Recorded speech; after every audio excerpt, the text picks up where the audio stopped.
with the Prince Bell. We rocking with Keeping It Real Sports, and we gonna be on this. We gonna be on a lot of times. I love the platform. Check in. It's the new wave. Like, follow, subscribe, and do all that good stuff.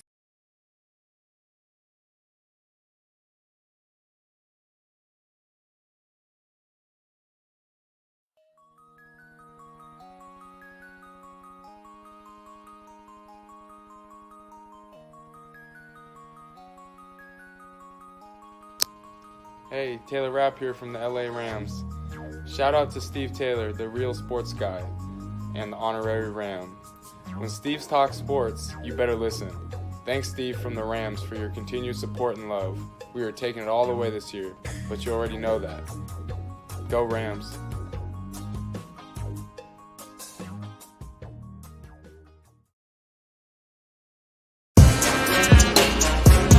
Come on, come on.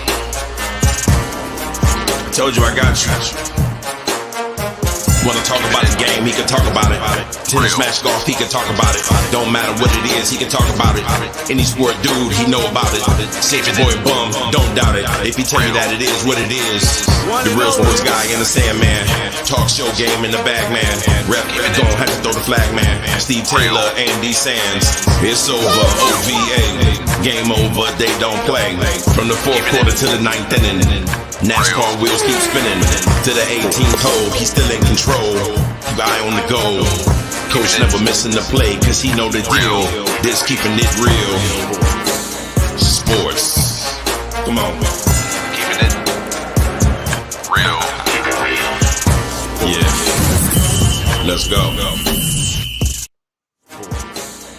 Oh, yeah, another Saturday morning. Welcome to the Keeping It Real Sports Podcast. I'm the real sports guy, Steve Taylor. We only got one rule. Put the remotes down, turn the volume up, and get ready for another Sports Saturday. We got a big show planned for you. Andy, once again, we're going to recap our NFL. We're going to give our top 10. We've got that dude of the week. But, Andy, we've got Major League Baseball playoffs. Yeah, the playoffs. And the Guardians is getting busy right now. Yeah, I mean, what a win last night. You know, tremendous opportunity to come home and close the series out today and tomorrow. We'll get into that here in a little bit. But we got a special guest that's going to give us a little bit more of some insight to those Major League Baseball playoffs. Man, yeah, we're going to break it all down, man. And we're going to break down baseball playoffs with the head coach of Genoa baseball team. He knows a little bit about baseball. Hey, that's hot off the presses. Let's do it.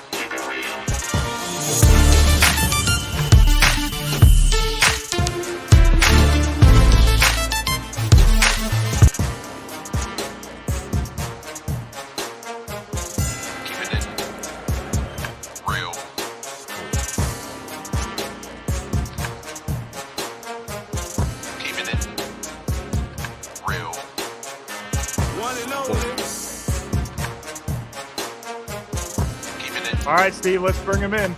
Real. Bring him in. Hi, guys. Good morning, Gary. Good morning, Andy. How are you? I'm good, man. It's good to have you. You know, this has been a really exciting start to the postseason so far, and we're thrilled to have you in this morning to break it down a little bit. Steve, you and Gary go way back for a long time here at the Genoa Connection. Absolutely, man. It goes back, and hey, that wasn't too long ago. And Andy, let me tell you a little bit of something. You know, when you and I were doing those Genoa football games and we was getting all of those stats that made us sound so great, yeah, it's that gentleman right there that's passing those stats along to us. Hey, you know what? I didn't realize that, but now that I'm aware of it, I'm appreciative of it for sure. But we got a big show to get to, so we got to pick up the pace here, brothers. Yeah. Hey, let's get right into it. Let's break down the American League. All right, so we'll start with the game we were just talking about yesterday, the Guardians and the Yankees. Gary, your thoughts on this series as it comes to Cleveland with the series tied 1-1 and Game 3 tonight. Triston McKenzie on the mound for the Guards. I like that matchup against New York's lineup. Triston McKenzie's pitched exceptionally well at home, and he's done a tremendous job over his last 13 starts. He sure has. He, and the big thing for them too is the Yankees haven't seen him much, and he's on a hot streak. He's feeling good. He's throwing the ball well, and he also has a start underneath his belt in the postseason where Luis Severino, who's starting for the Yankees, he does not. So how does Severino go into Cleveland and react to that kind of pressure? And, this is a must-win game, obviously, for the Yankees. So it's the type of situation that they need to get a great start out of him because their bullpen is taxed after a 10-inning game yesterday. Well, it looks like Steve's having some technical difficulties, so you and I will continue the show here. Sure. With this series, are you surprised that Aaron Judge has struggled so much, or does Cleveland just seem to have his number, or is it a combination of that and all the emotions of trying to break the record in the regular season, catching up to him? I think it's a combination of both. It is a situation where he's 0 for 17, 18. Cleveland has a little bit of his number, but there's ebbs and flows to the season. Because you're talking 500-600 at bats, in some cases 700 at bats, and you're going to have ebbs and flows. And unfortunately, well, as a Red Sox fan, fortunately for the Yankees, it's a situation where he's he's going through that flow where he's just not hitting very well. And sometimes the ball looks like a volleyball, sometimes it looks like an aspirin. So he's just going through that time where it looks like an aspirin. And I think Cleveland's surprising him because of how aggressive they're pitching him too, right? I mean, he's getting a lot of pitches to swing at, but he's not ready to swing because he's expecting to be walked. Correct. And when he was going through the chase, he was taking a lot of walks. He wasn't chasing a lot of bad pitches. Now he's starting to chase pitches that aren't necessarily, they're in the zone, but they're not hittable pitches. They're tough pitches that are on the corners. They're jamming him a lot. They're seeing a lot of movement. And he's just really trying to figure out. You can see he doesn't quite have that front foot down, and he doesn't have his timing set. So, and he's really the straw that stirs the drink for them. I don't necessarily agree with him being in the leadoff spot. I think they need to move him a little bit. Yeah. To kind of help him get in the flow of the game. That's just not the type of hitter he is. He needs runners on scoring position so he can knock them in, and that really can maybe lock him in if he does get those runners in scoring position. The other thing about him being in the leadoff spot is you're not protecting him. You don't have anybody around him to have to pitch around him. You just go right after the guy, and you're off to a great start. So let's take a look. It's not a situation. It's not a situation where he's Ricky Henderson. Right. Exactly. He's not going to steal a base for you and generate some offense all on his own. He's going to get the first, and maybe he can steal second, but he's not going to generate that all by himself. All right, let's take a look at the other series. I think you and I agree on this one. It's pretty much a wrap today. Houston has a 2-0 lead. They've got Game 3. I know the crowd's going to be banging. I know they're going to be excited. It's the first playoff game in 20 years in Seattle.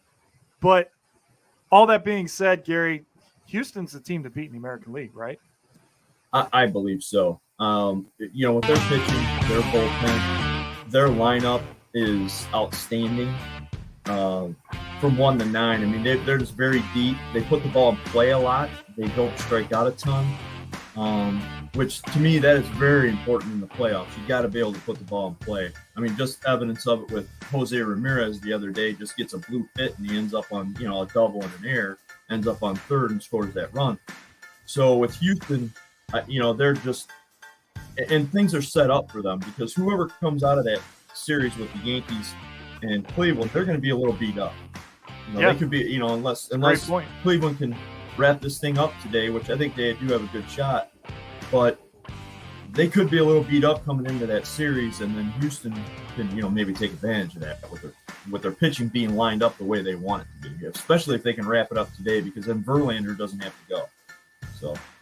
Yeah, and it was an anomaly that he struggled the way he did in Game 1. Even though Seattle couldn't win that game, he's not going to pitch that badly again in the playoffs. We both know that. No, and it's one of those situations where, someday when your ace has a bad day, you got to have offense.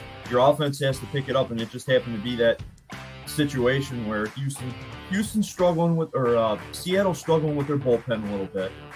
Some of the guys they've been dependent on during the year in that time where they're just not throwing the ball very well right now. And they're struggling a little bit, and Houston's been taking advantage of it. Okay, let's get into the National League, man. I had a little bit of technical difficulties here, but it looks like I'm back online. So let's look at the National League playoff picture, man. And I guess when we start there, Gary, we've got to start with the Padres and the Dodgers. Yeah. They're in a situation, you're in San Diego right now with the Dodgers being down 2-1. That is going to be, the little brother against the big brother, and the little brother's been trying to knock them off for a while. And you got Joe Musgrove on the mound tonight against Tyler Anderson. And, there's a guy that you want on the mound. He's a San Diego guy. So, he's going to be generating off that crowd, and he gave them what they needed the other night. He's been throwing the ball very, very well. He's locating very well. And that is the one thing that kind of gets overlooked. Everybody thinks velo. Well, you can throw it 100 miles an hour, but if you're not putting it on the corner or putting it in that top slot, we call the nail slot as coaches. We want to put it to the top of that strike zone. If you're bringing that down 2 or 3 inches, that's a hittable pitch. So now he's been throwing the ball very, very well. And now you got a guy like Tyler Anderson who's pitched very well, but he hasn't pitched in the playoffs. How's he going to react? So, to me, I think San Diego's got a chance to wrap this up, but you've always got the Dodgers have been there. They've done it. Yeah, so they've left a lot of guys on base. But real quick, talk about the bullpen of San Diego. Suarez comes in. He's throwing 100-mile-an-hour cutters for crying out loud. Are you kidding me? That kid, I tell you, he struggled with control early in the year, and they made some adjustments with him. And he has just thrown the ball outstanding for about the last month. I've seen him 2 or 3 times, and he just throws the ball outstanding. And he's hot right now. He's hitting corners, and he's throwing the ball very well at the moment when you need to. This is the time to be able to throw the ball very well, and he's doing it. And you can tell that he feels good. You can just tell by his demeanor and his mannerisms on the mound. He feels good. So when you have that as a pitcher, it is, it's really tough to beat. Well, and then you turn it over to Hader in the 9th, and it's pretty much, game, set, match. It's a done deal. It's a done deal. Yeah. And when Hader first came over, he was struggling. Yes. And now he's found his groove, but you're also going from Midwest to West Coast. It's different. He was getting his footing. Baseball, people just think, baseball players, they can go do it anywhere. Well, he's got to find a place to live. He might have to move family there. He might be dealing with a lot of different things going on and, leaving family behind, and he's trying to get his groove in a city. And now I think he's found that. Yeah, all right, let's talk about the other series in the National League. We got the Phillies and the Braves, and to a lot of people, this might be surprised, but I'm not surprised because I think Atlanta was overhyped coming into this series just because they caught the Mets and won the division. This team was not as good to me as the team that won the World Series last year. I agree with you to an extent, but I'll go back to what I said about the Dodgers. You got Charlie Morton standing on the mound today, and it comes down to him. And I really think it comes down to Noah Syndergaard today, too. I think he needs to give them – he doesn't have to give them 7. He needs to give them 4 or 5 innings today because their bullpen is suspect. They struggle with that bullpen a little bit. And if Atlanta can get into their bullpen today early, then it could spell trouble. That could cascade for the rest of the series because you don't want Atlanta going back home. And then you've got Max Fried on the mound, and you've got their bullpen that has been pretty good. And the crowd and the tomahawk chop and all those intangibles you get that whole that they seem to feed going. off of. And, Philadelphia has fed off of that quite a bit now that they've come home. Now that they picked one off in Atlanta, frankly, it just comes down to Charlie Morton today and how good he is. So, real quick, let's get what you think the postseason picks. How is all of this going to play out? Well, everybody at the beginning of the year was thinking, Dodgers or Braves out of the National League. I really think San Diego has a shot to really pick this off, and I think it has to happen today. I think they've got to finish them and get it done because they got the guy they want on the mound. You don't want to let a previous world champ just get up off the mat. and be able to. They got to knock them out today. Same thing with Philadelphia. They got to knock them out today. But I think San Diego can end up winning the National League. And in the American League? I think it's Houston's. I think it's Houston's to lose. They're rolling right now. That crowd in Houston, it just gives them a big jump up. But with them, I just think it's Houston's to lose. They've got Seattle is inexperienced. They've got guys there that haven't done it, and they're getting their feet wet. They remind me of those Braves teams that were really young coming up, and then they couldn't quite get there, and all of a sudden they break through. So that's just Seattle's just inexperienced right now with their team, and with George Kirby going on the mound today, that kid is tough. He's got some great stuff, so he can get them back into it. But I think that being down 2-0 is too much. Gary, I think it'll be Houston and San Diego. I like the picks.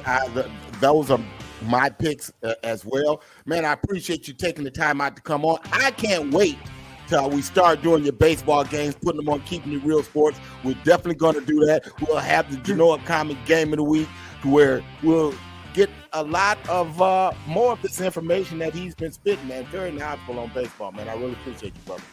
Hey, no problem. Anytime you guys want to have me on, I'm more than willing. All right, Gary. Enjoy the games today. Have a great weekend. Hey, you too. Thanks, Andy and Steve. All right. There he is, man. The head man. Hey, Andy, we got to get to quick hitters.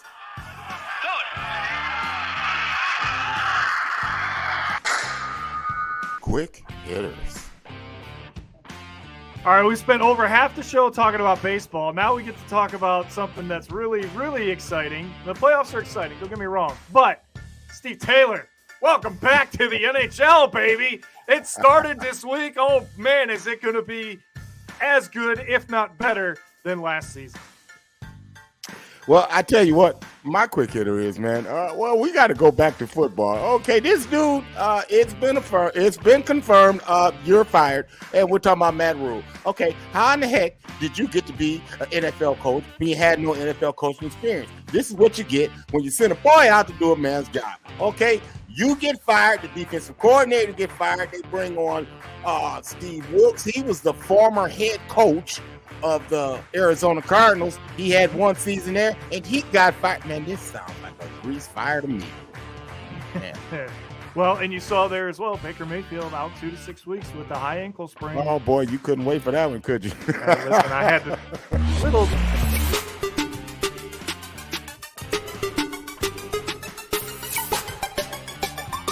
Oh, by the way. What you got for us? Well, what do you have? You're starting this one off. Oh, am I starting this one? You are. Yeah. Well, oh, by the way, we got this clown here. Daniel Snyder. He has a lot of pressure on maybe having to sell his team. He said, not so fast, my friend. I'm not just going to give up my squad without telling the dirt on all of y'all. I got dirt on you owners and you, Roger Goodell. So if you want to get dirty, I'm your guy. This is gonna get ugly. It is. It's already ugly. It's gonna get uglier. Okay, because his exact quote was, "The NFL can't F with me." No, they can't F with this because I got something for you. It's gonna be fun. Oh, by the way, Steve Taylor, it's not a huge deal, but anytime a trade happens, we got to talk about it, right? And ironically, it happened to my team. So, is this homerism coming out? Maybe a little bit. So Deion Jones comes over from the Atlanta Falcons. Listen, this is a good move for the Browns. They were hurting at linebacker. Once Anthony Walker went down for the season, I mean, that was a huge blow to the defense. I think that Deion Jones can come in and he can run the defense on the field. He can be the communicator and have the sticker on the helmet and get these guys going in the right direction. And they got a big test coming up tomorrow against New England. We'll see if he was worth making the move for. Hey, let's get into it.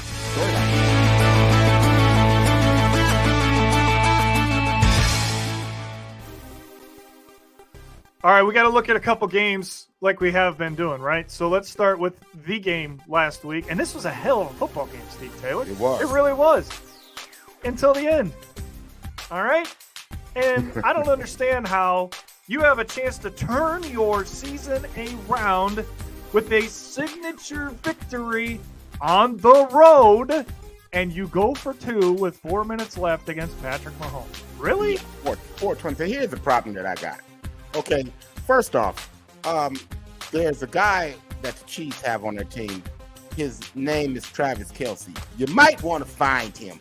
He had not 1, not 2, not 3, but 4 touchdowns, okay? You might want to locate him. Let's just start there, okay? And then the decision to go for 2 when you're down 1 with 4:27 to go, Josh McDaniels, man, that makes you a candidate for the bonehead of the week. And the winner. It wasn't even close. The committee was unanimous in this decision. All right, moving on. Next game. Let's talk about, this was another classic. And, listen, you leave time on the clock, you're going to lose against the Ravens, right? We're talking about the single greatest kicker in the history of football. You don't want the ball in his foot. Okay, this is on Cincinnati. Yeah, I get that. But he don't kick the damn ball if Lamar don't drive the damn team. This man, you don't get that, dude. Okay, look, people, you said he can't throw the ball. He leads the league in touchdown passes. You said, man, all he is a running back. All he does is deliver every week. When the Ravens have lost, it hasn't been because of Lamar's play. If you look at his QBR, it's higher than everybody in the league. He outdueled a guy who went to the Super Bowl last year. He's Lamarvelous. When are you gonna wake up and fight? Just figure it out, people. The dude is Lamarvelous. He's got to get paid, Steve. He has to get paid. Got to pay, man. Hey, Listen, the if price it's not tag going up. Price tag going up. He wins another MVP. Price tag going He's up. worth $50 million a year. Price tag going up, man. It's going up. Exactly. All right, and the last game, a shocker across the pond. The Giants, are they for real? 4-1. Brian Daboll, Coach of the Year candidate early on. Are we really talking about this? You damn right we are. You damn right. It's Brian Daboll, his ability to get the most out of his team. Like, it may not be pretty. But they win. They win. They make winning football plays. And you can say what you want to about Saquon Barkley. He's found a reemergence, people. They're a different team when he's healthy. There's no question about that. I'm not taking anything away from Brian Daboll, but they are a different team when he's healthy and on the field. All right, Steve, so that brings us to our pick 6 for this week. Let's take a look at last week. It was a little bit of a struggle for me, for sure.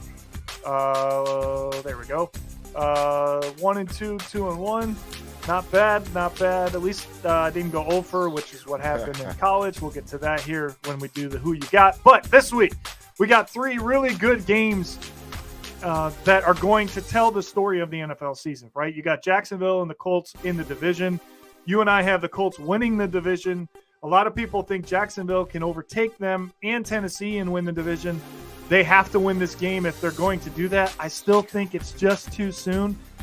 I know I'm crazy, Steve, but I'm taking the Colts at home. Jacksonville struggles in Indianapolis. Yeah, but they didn't struggle last year when they knocked the Colts out of the playoffs on the last game of the season. Okay, this is true. Remember that. Okay, Yep. And now but I think the Colts have found a little bit of mojo, man. They've come up with some clutch wins. I think they hang on for a narrow victory as well. Give me the Colts. This is going to be the game of the week to me. A lot of people are talking about the other game we're going to pick in a minute, but 4-1 Dallas, 5-0 Philly, at Philly, hostile environment. Cooper Rush undefeated, but he's never faced a crowd like this before, Steve. However, it's not Cooper Rush that I'm picking. It's the defense I'm picking. I'm taking the Cowboys because their defense is legit. It's one of the top 5 in the NFL, and I think that they just have Philly's numbers. So I'm taking the Cowboys to upset Philly at home. Yeah, they definitely have been getting it done. I mean, Sunday against the Rams, first drop back to pass, man, they get a strip sack. They run it in for a touchdown. Then they get a block punt, so they're up 9-0 before you add a blink of an eye. The defense is really putting Cooper Rush in positions to not have to make plays. That's not going to be the case on Sunday. He's going to have to make plays. And You saw what happened to him Sunday. He was strip sacked. Aaron Donald got him a couple of times. The running game helped him out a bit. Big plays is what carried Dallas. I don't think it's going to be enough this week. The Eagles are for real. Give me the Eagles. All right, and then the game of the week, possibly of the year, a rematch of the AFC Championship. The Bills going to Kansas City So the Chiefs just got a big win at home last week against a team that was better than their record, but Buffalo is motivated, Steve. And I know everybody's hyping up the Bills, but I think it's for good reason. Josh Allen is on his way to an MVP season. I think Von Miller makes a difference on defense. I'm going to take Buffalo on the road to upset Kansas City at home.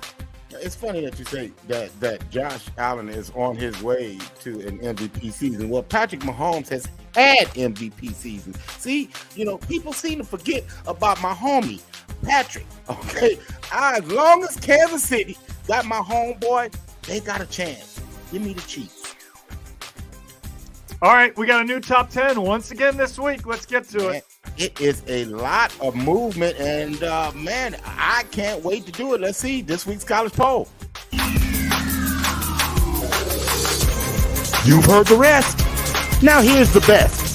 It's the Keeping It Real Sports College Football Poll. All right, let's fly through these. Number 10, welcome to the top 10. UCLA, a very impressive win against Utah last week. Man, did they ever, man. I mean, they really beat Utah up on both sides of the ball. Andy, you got to be impressed with what you've seen in UCLA. DTR, Dorian Thompson-Robinson getting it done, man. I really like UCLA. We got them number 10. All right, we've got Penn State at number 9. Nationally, they're at number 10, but we've got them at number 9. Game of the year possibly today at Michigan. A big game at the Big House today at noon. That'll be one of our top matchups that we got. We've got matchups of 2 of our top 10 teams. Man, big weekend. Oklahoma State just keeps finding a way to win. They had a little bit of a tougher test than expected against Texas Tech, but ultimately their defense won out in the end. Absolutely, but they got another test again today at TCU. Can they overcome that one? Well, we'll find out. TCU's been playing some really good football the last couple of weeks. USC stays in the top 10. We've got them at 7. They're going to stay right there for now. They're going to have a big one against Utah. We're going to pick that game as well this week. Yeah, we've got 5 of our top 6 is our pick'em games of this week. Man, USC, they keep moving along. A big win last week over Washington State. The school up north, big one at home today, Steve. Can they get it done against Penn State? Michigan struggled in the first half, man, only scoring 10 points, but they scored 21 unanswered in the fourth quarter, in the second half, and they were able to pull away from Indiana. We've got Michigan number 6. Big game today against Penn State. Big game against Alabama. Everybody seems to like Tennessee and thinks they can win the SEC. Not so fast, my friend. You got to prove yourself today. Well, you know what? They got off the snide last week to prove themselves against LSU. Kind of ran LSU around the park a bit. Big win. They've got Alabama this week. We'll be picking that one. Clemson just keeps finding a way to win, Steve Taylor. Geez, you know what? They've got playmakers, man. Clemson is starting to turn into DBU. They've got a tough test today against Florida State, but we've got Clemson number 4. Number 3, Alabama. They fall a little bit because they're not the same team without Bryce Young. They really struggled last week. Should have lost the game. Yes. Came up with a big defensive stand to hold up as Texas A&M was driving to try to pull the upset. But the Crimson Tide defense up to that. They've got Tennessee. Boy, it's going to be a big test. We've got Alabama number 3. All right, some movement in the top 3. Finally, we've got Georgia at 2. Oh, yeah, the Georgia Bulldogs, even though they were, really, really stern in defeating Auburn, man, it's just something that's just not quite clicking yet for Georgia. Will they catch it? Well, we'll find out. They're still undefeated. We've got them number 2. They're on the bye this week. And we were ready, and we did it. It's time to move the Ohio State Buckeyes to the top spot because, damn it, Steve, they look like it. Yeah, man, C.J. Stroud really moving that offense, man. People keep in mind, their top offensive threat hasn't played all year. And Mayan Williams didn't play this week. It's just always somebody out or nicked up a little bit, and they just the next guy up. And, at this point, you got to respect them. Yeah, the depth of that team is scary for sure. All right, let's do it. It's time for picks. Who you got?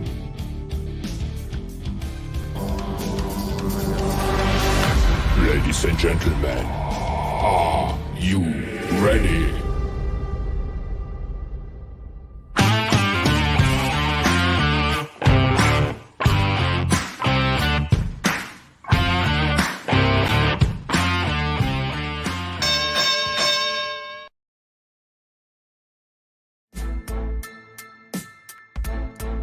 All right, Steve, it has to get better for me this week, right? I mean, this is just embarrassing. Oh, my goodness. That was, in my defense, I was a little unprepared because of how long I wasn't expecting Tim to stay on the show, and I just kind of lost track of where I was. But, if that's what you're going with, we'll rock with that. We're going to go with that. I'm not making excuses. It was ugly, but I'm just saying that's why it was ugly. All right, let's see. Let's take a look. We talked about these 3 games. Let's start with the biggest game to me in the Big Ten right now, and it's got to be this one, right? So Michigan favored at home by 7. Penn State going into a tough environment, but Sean Clifford is a veteran quarterback, and I still am not buying Michigan able to cover this game. Give me Penn State on the road with the points. Well, look, this is the 8th meeting between Harbaugh and Franklin. Harbaugh leads the series, leads Franklin 4-3. However, Sean Clifford, he is 2-1 against Michigan. So this is his 4th time playing Michigan. So he's not really afraid of the bright light. Man, Michigan really struggled to get the offense going last week, but when they did, Blake Corum, he is one of the top rushers in America. The big question to me, Andy, is can Penn State control the running game of the Michigan Wolverines? Yep. I think that they can. Yep, go ahead. And you're going to give me 7? Give me the Nittany Lions plus the points. Yeah, this is the first time Michigan's going to have to win by throwing the football. That's why I think Penn State covers. All right, next game, USC, Utah. Steve, Utah, not the team we thought they were, right? We had them in the playoff to start. That's out of the picture. They've already lost 2 games. But their stadium at night, I think that USC's in trouble. But at the same time, 4.5 is a big number. But Utah's better than their record. Give me Utah to cover the 4.5. Ooh. Interesting. USC leads the all-time series 13-6, including the last meeting at Utah where they won 33-17. The USC offense is clicking on all cylinders. Caleb Williams is definitely a top-tier quarterback. Lincoln Riley is the best play caller in America. The difference is going to be the USC defense. They build their defense throughout the transfer portal. I think that USC is up to task. You're going to give me 4.5? Give me the 4.5 and the Trojans. And then the game everybody's talking about, and they should be. Alabama, Tennessee. Tennessee is at home, but Alabama is the favorite. Bryce Young is a game-time decision. But Steve Taylor, every single person out there is talking about Tennessee this week. Nobody's giving Alabama respect. That's when they're at their most dangerous. If Bryce Young plays at all, this game isn't even close, and it's only 7. Alabama is going to remind people who they are and go in and make a statement at Tennessee. They win this game by more than a touchdown. That's a real astute analysis, my good friend. Alabama leads the all-time series 58-38, including the last 13 meetings, Andy. Including the last 13 meetings. Bryce Young is a game-time decision. People have been asking me about this one all week. Let me tell you. I was one of the first ones to tell you about Tennessee. Tennessee is the real deal. I'm telling you, I like Tennessee outright. And you're going to give me 7? You're going to give me 7? Give me the Vols. It's the real deal. I'm in love with a hooker. And on that note, did you see that dude? Woo, who's that dude this week? Oh, I think he's somebody we might know, right? Yeah, from the University of Toledo, Quinyon Mitchell. This dude had 4 interceptions last week. 2 of them he returned for touchdowns. Quinyon Mitchell, 4 INTs. Man, he's that dude. Give him the sticker.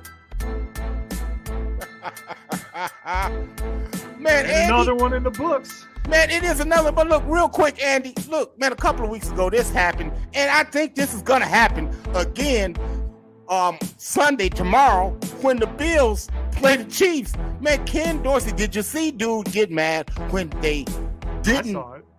Yeah. See, we've had loaded shows, and so we kind of missed this. But here's a segment we call this one, You Mad, Bro? Check it. Why you mad, bro?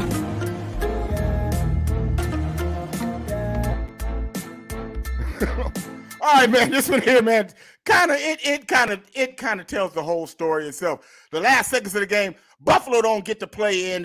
Time runs out on them, and this is what their offensive coordinator does.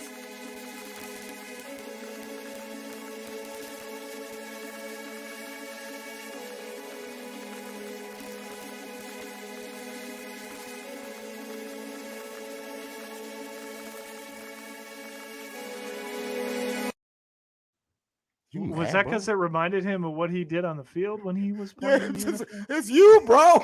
Somebody need to tell him. Why you mad, bro? It's just a game, man. I mean, I know it's his career and I know it's their livelihood, but really, it's just a game. Yeah. It's one game. You're gonna win the division. You're gonna go to the AFC Championship. What are you worried about? Well, look, another one in. 55 of them in, man. Hey, special thanks, man, to Gary Nissen, who come on the Genoa coach, man, talk baseball with us. Andy, it's been fun, but we got to run. Till next time, we wish you love and peace. Deuces.